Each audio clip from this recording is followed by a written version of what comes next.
Les collines de sable dérobant l'horizon étaient la proie du zénith. Le soleil avait chassé les champs d'ocre et les avait changés en immensité de verre.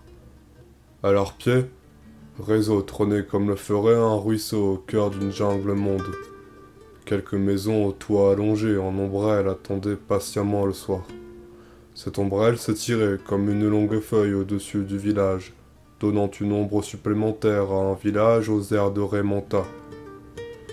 Partant pour l'extérieur du village, Concolo longeait le don.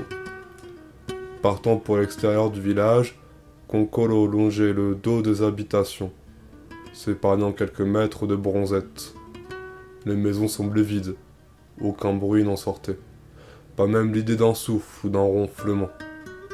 Concolo avait grandi par ici comme le font les fleurs ou les idées, c'est-à-dire sans réelle conscience de soi, prenant racine au creux de ce qui était à proximité, savourant la lumière, paisiblement, ne se mêlant ni des soucis, ni des parasites. Réseau était l'endroit parfait pour devenir une ombre, un échantillon de pas. Il n'y avait pas d'envers du décor. L'on s'asseyait dans les baraques rafraîchies par la pierre, et l'on savourait l'air valsant sous les coups des rayons d'un midi constant.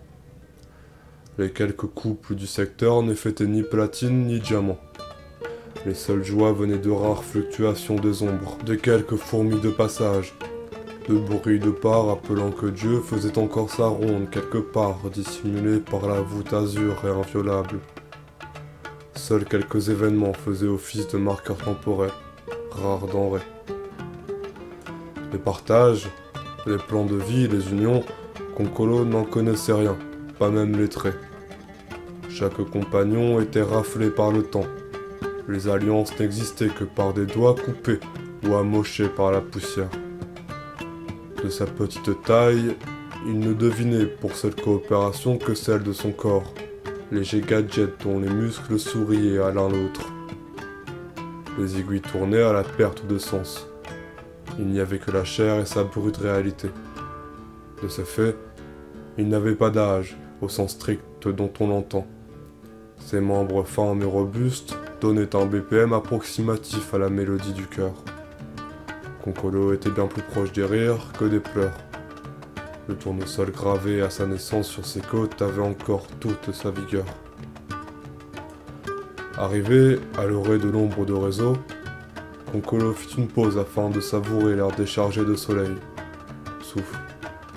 Était-ce nécessaire de préciser que regardant en arrière n'avait ici rien d'une coutume, au contraire des grandes villes du Nord. Silence. Un peu plus loin, un fin plateau de grisaille présentait Oshun sur sa surface.